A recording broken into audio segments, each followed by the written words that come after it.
Remember Witch? It was an Italian graphic novel turned into a full-on cartoon all backed by Disney, as it would follow a group of girls who get these magical powers and have a big responsibility in becoming the guardians of the Veil. Don't get this show mistaken for another property that came out around the same time, Winx Club, because you will make an enemy of every fan of the show here, and we can talk about that more later on in this video and you'll then see why. While the graphic novels would span a little over 10 years of releases, the show itself would last only a couple years, leaving us with 2 seasons and a whole lot left on the table if the series were ever to return in some shape or form. We all know the genre here though, that being the magical girl genre, with probably the most famous example being Sailor Moon, but as we get to the start of the 2000s, Witch would carve out its own name, bringing in that wish fulfillment type of story that grants these girls elemental abilities as they now become these powerful protectors. But of course, at the end of the day, they are still girls who go to school and have other bits of drama to deal with. Today, let's take a look into what Witch has to offer within the genre, understand where it all came from, and in the end,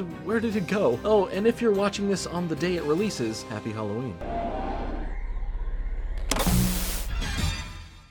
Witch is actually an acronym, with each letter representing the name of a character in the show. Will Vandam, Irma Layer, Tierney Cook, Cornelia Hale, and Hei Lin. Witch. And yeah, that makes sense to me. We start things off in the series by following the character of Will, who is new to the Sheffield Institute School, where big changes are going to end up becoming a thing for her in every way. Okay, well, at the same time as all of this, the plots between 2 different worlds are happening. We see this whole rebel plot begin as a character named Caleb goes and infiltrates and then snatches back weapons that the evil ruler Prince Phobos has seized. This plot that follows their escape and dealing with the consequences of taking back what's theirs weaves between the other plot, which has Hei Lin's grandmother knowing something is going on thanks to a glowing mysterious box that she is hiding, along with the fact that her granddaughter is having these powerful sneezes that result in her room being destroyed. She then tells her granddaughter to invite her friends over later, as Hei Lin also mentions that she could bring over the new girl at school, Will, which she surprises herself by mentioning, as she has no clue why she even said that. Probably destiny or something. As we meet the other girls at school, we see that something weird is in the air and following them all around, as it involves more and more elements that foreshadow what's to come for them. While the group of girls here accept Will into their friend group, she's still not close enough to them to a point where she would be included in everything that they do. So it comes as a surprise to Cornelia, who questions why she's invited to come to Hei Lin's place after school. But as we transition over to that setting, we do see the personalities of the group here shine a bit more, with Irma being this jokester type of character who will go for getting the laugh along with calling out stuff, like Cornelia, who wants to talk about the weird stuff happening to her rather than the group getting a chance to learn more about Will. Either way, all of this is interrupted by Hei Lin's grandmother, who blows all of their minds with a story that will change the course of their lives forever, magically pulling up this visual representation of what she is saying, as they are all forced to now lock in, because you know, if you saw something like that,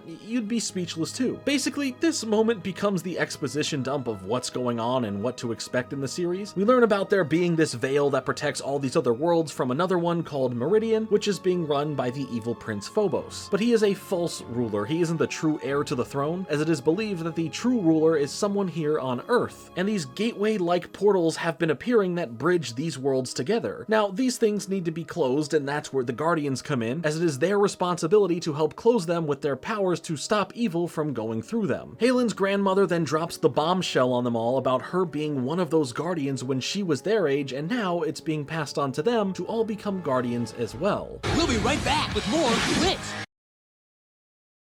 Witch, right here on ABC Kids. Of course, this news is all a shock to them as she reveals what she was hiding away earlier, as it was this special pendant known as the Heart of Kandrakar, which contains the powers of the forces of nature, as she further explains that all of them have been noticing some weird stuff going on, detailing what abilities they would have. Irma's abilities are water-based, Tierney's abilities are fire-based, Cornelia's abilities are earth-based, and Hei Lin's abilities are air-based. That just leaves the W in Witch left to get her powers, as Will gets given the top responsibility of binding all of them together thanks to the Heart of Kandrakar. This pendant will be able to conjure up these powers and magnify them. And we get to understand more of Will's true purpose in all of this as things move on, but basically, whether they want this life or not, these 5 are the new guardians of the Veil and tasked with stopping evil, and all of that stuff that comes along with the job, you know, everyday stuff for a kid in school. Through this pendant, though, Prince Phobos is able to see Will and understand that there are these new guardians, and that Will, well, doesn't particularly want much to do with any of this. Also, that Caleb rebel dude knows that the heir to the throne is on Earth, and he needs to find them before Phobos does, setting up his role in everything at the moment as a leader in this rebellion. But the girls, however, even after all that just happened, are still kind of skeptical, which is pretty fair, I guess. But Will, who didn't really want a part to play in this, ends up activating the pendant and somehow utters the words, "Guardians Unite," causing magical things to happen as the elemental beams that are bound to the other 4 girls grab a hold of them, ultimately transforming them all into their magical girl alter egos that make them appear slightly older, have some new appearance changes, along with having wings now, and they really have a taste for the colors of pink, teal, blue, green, and purple. As they react to their appearances, they quickly find out that they can fly, carelessly testing out their abilities, but Will responsibly pulls the power of the pendant back as they don't want to cause too much trouble. This is now the part where worlds collide as we see a gateway portal open up near the girls, as on the other side, Caleb is frantically running towards it, trying to escape with his life and make it to Earth. So now, without knowing what to do, Will has to be the one to figure out what she needs to do with everyone's powers, as when Caleb comes through and is being captured, she then all of a sudden learns that she needs to combine all of the elements from everyone into her own blast, along with then using the pendant to form some sort of attack back, but unfortunately it's too late, which only leads to Caleb being captured and brought back through, but hey, at least the portal is closed. Then Cornelia keeps blaming Will for Caleb being captured, as if Will knew what the heck to do. We do get to learn about the creature chasing Caleb as Halen's grandmother explains that this was Lord Cedric, and that he doesn't always look like this, foreshadowing more about the lore that we get to explore.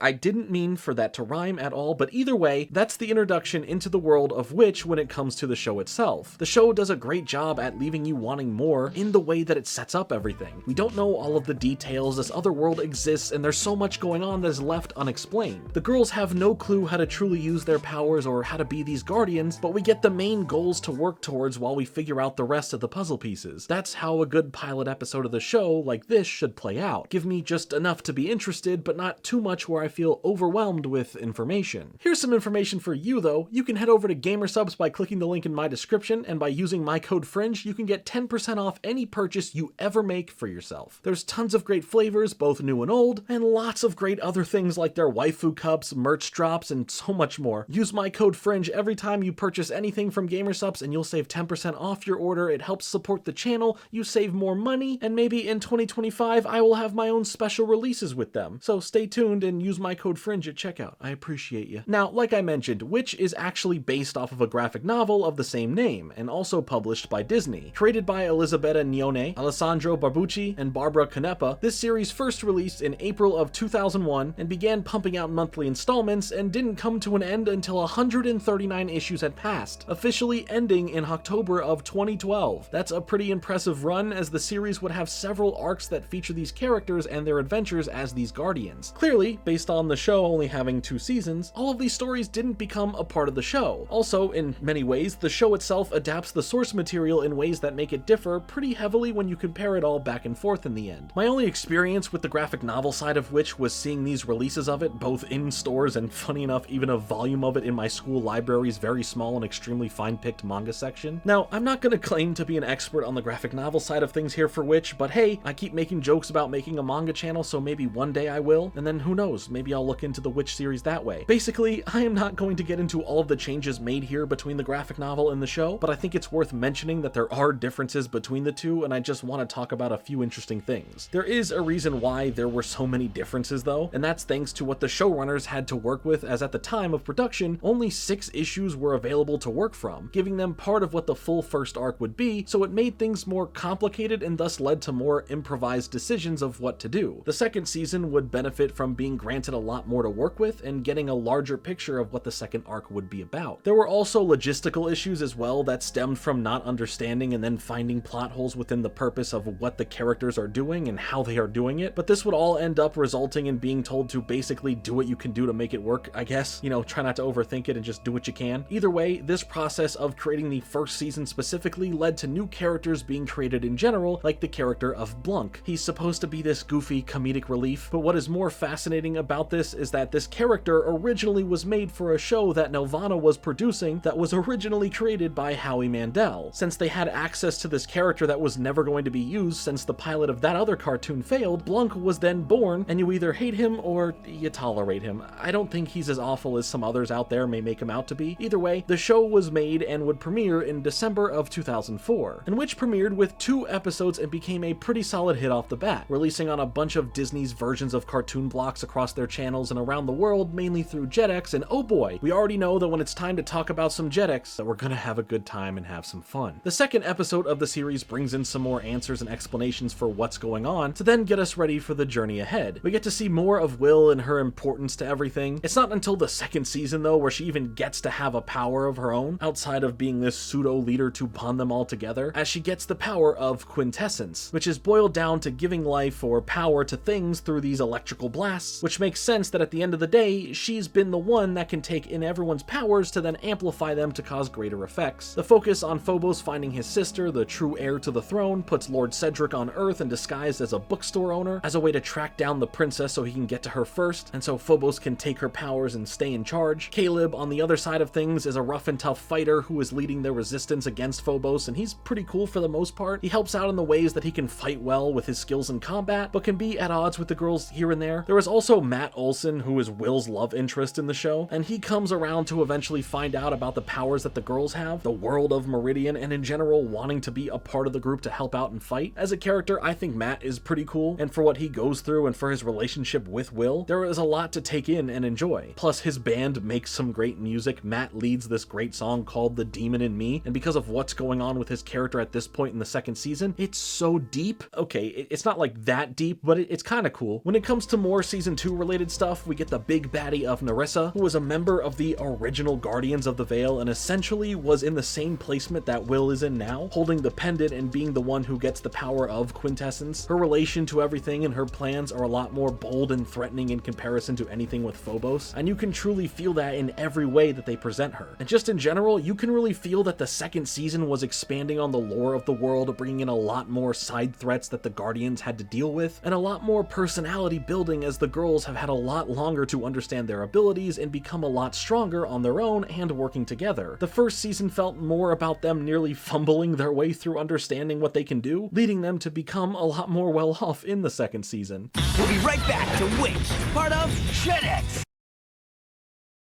Now, back to W.I.T.C.H, part of Jetix. Honestly, the show has a lot of good going for it. The plots have been interesting, and the way both seasons build up what's going on left me wanting to see how all of these characters continue to evolve. There's so much personality given here to each of them, having rotating outfits, continuing conflicts, personal life situations, all with the constant work that comes with being a guardian. Or for the other supporting members, the work that comes with being associated with them to help in saving the day. The animation as well is very nice. It falls in line with many other shows at the time, but it had a great use of color palettes, the action was still very fun, and it was always cool to have a distinct feeling between the worlds when we would cut back and forth between them. While there is so much lore here in the series thanks to it running for so long in the comics, the animation side of things tried to pack in as much as they could between both seasons, but never too much to where I felt it was going to be a problem to follow along or not fleshed out enough to where I wouldn't bother caring. There was a nice balance there, and there was a path for more to come, but sadly, the series wouldn't continue on past the second season, and why, you ask? Well, there rarely is a true answer for stuff like this sometimes. The easy thing to look at is there were some lower ratings and lower viewership over time that Disney was just not happy with, expecting more from what they thought the series could do. So after 2 seasons, the show would end with 52 episodes in December of 2006, bringing the current arc of that season to a complete end at least, while at the same time semi-setting up the plot for season 3 if the show would have continued. But of course, if you did want more and wanted to see where things could have gone, there were always the comics, which would last on for quite some time after. Behind the scenes in general though, not everything was great, and it could have been a part of what made things more annoying for Disney to want to even deal with after a certain point. For the property of which in 2004, it was the year of everyone suing each other before the show was even out. How fun. So yes, before the show itself would even premiere towards the end of that year, 2 of which's series creators, Alessandro and Barbara, tried to sue Disney over just trying to keep the rights to the comics. But this didn't go in their favor, and then Disney themselves filed a lawsuit against another Italian studio, Rainbow SPA, for copyright infringement, putting claims up against the property of Winx Club for stepping onto the territory of Witch. Despite all of the claims Disney had listed, they would all be rejected, and Winx Club would be free to continue on as that property was in development before Witch was even available to be an influence for them. Obviously, both of them are magical girl shows that have similarities that also both come from Italy, so this also led to fans of either shows or properties in general to pick which side they wanted to be on, and by that I mean they would just be into one or the other, and that's really about it, maybe even both, who knows. There was no great Witch versus Winx war that I am aware of, but when it comes to both properties, they each had their own success. Winx Club has been seen as having more thanks to having an original series of 4 seasons with over 100 episodes, a revival series with 4 more seasons with another 100 plus episodes, as well as 4 specials, a live action series that,